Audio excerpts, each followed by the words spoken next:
სამწუხაროდ მე ხლა რაღაც ემოციურად შეიძლება ვერ ვიყო თანხვედრაში იმ კადრებთან, რომელიც მე არ მინახავს.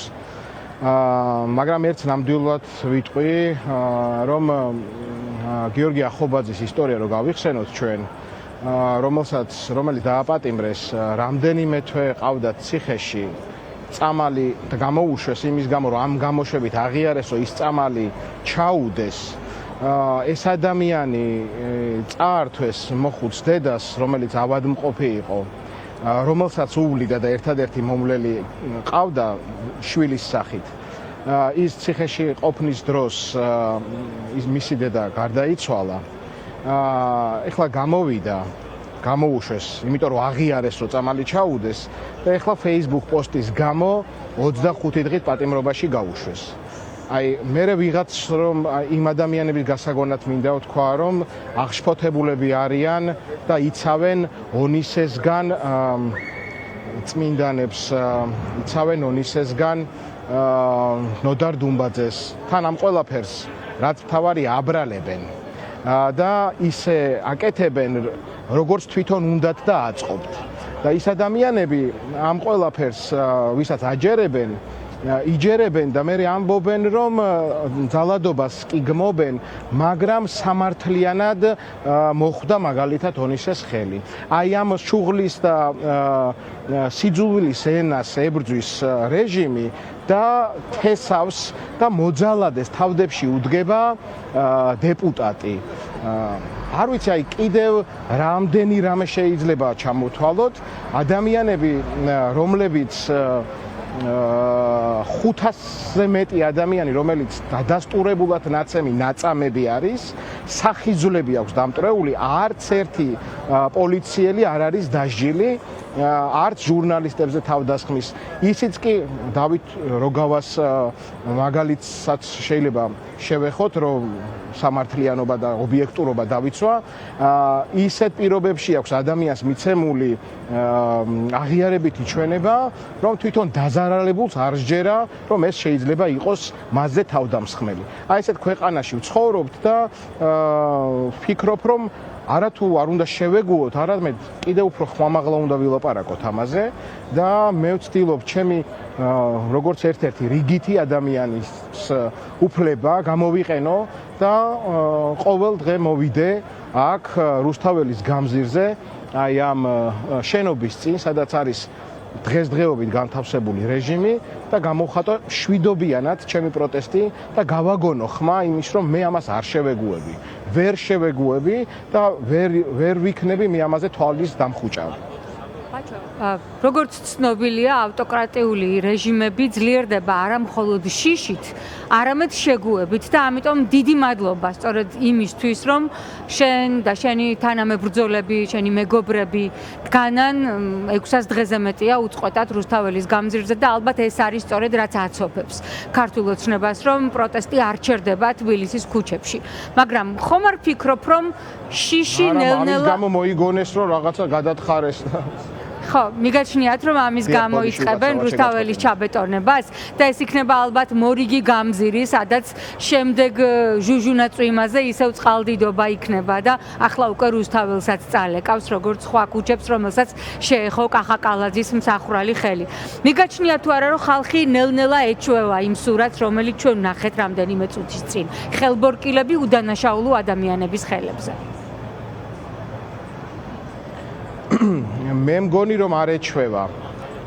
უბრალოდ ვერ პოულობს ძალას საკუთარ თავში, რომ ეს, ასე ვთქვათ, გამოხატოს ღიად.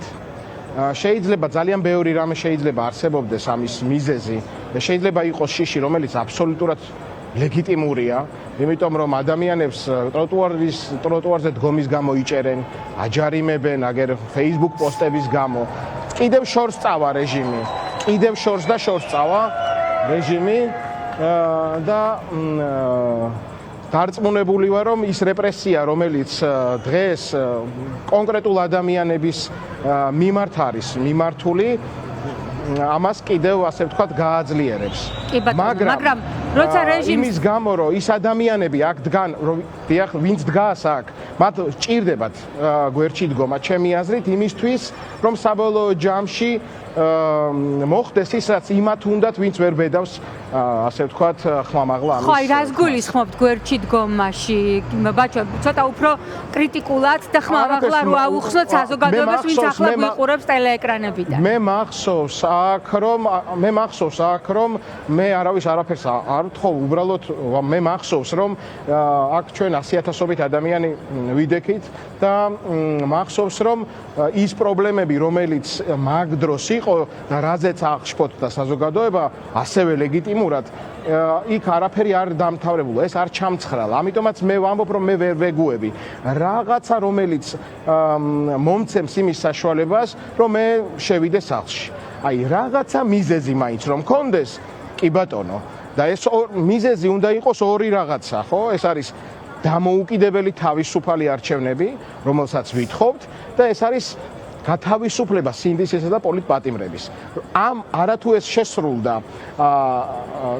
ამ თავისუფალი არჩევნებს გულისხმობდა გვინდა იმიტომ, რომ გამოცხადდა, რომ ჩვენი ძალიან დიდი ხნის, ასე ვთქვათ, სურვილი და უკვე რაღაცნაირად გადადგმული ნაბიჯები ევროპისკენ, ეს ვიღაცამ გადაწყვიტა თავის ნებით და ისე რომ ხალხს არ კითხა, რომ ეს უნდა შეცვალოს და ამის გამო გაჩნდა პოლიტიკური პატიმრები, ამის გამო გაჩნდა სინდისის პატიმრები, ამის გამო იცემა ხალხი და მე იმას ვამბობ, რომ ჩვენ მიზეზი არ მოგვეცა იმის, რომ ასე ვთქვათ, აუმდგარიყავით რაღაცით კმაყოფილები, შევსულიყავით სახლში. ამ მიზეზებს დაემატა კიდევ და კიდევ სხვადასხვა მიზეზები. არ გამოსწორდა თუ არა, ბევრად დამძიმდა. და რადგან ბევრად დამძიმდა, ჩემი აზრით პროპორციულადაც იმატულობს ადამიანებში წინააღმდეგობის სურვილი, მაგრამ თუ ყველა, ძალიან ბევრი მიზეზი არსებობს, თქო, ამას წეღანაც თქვი, ძალიან ბევრი მიზეზი არსებობს იმისა, რომ საბოლოო ჯამში არ არის ეს ასე ვთქვათ, მატერიალიზებული ხალხის რაოდენობით.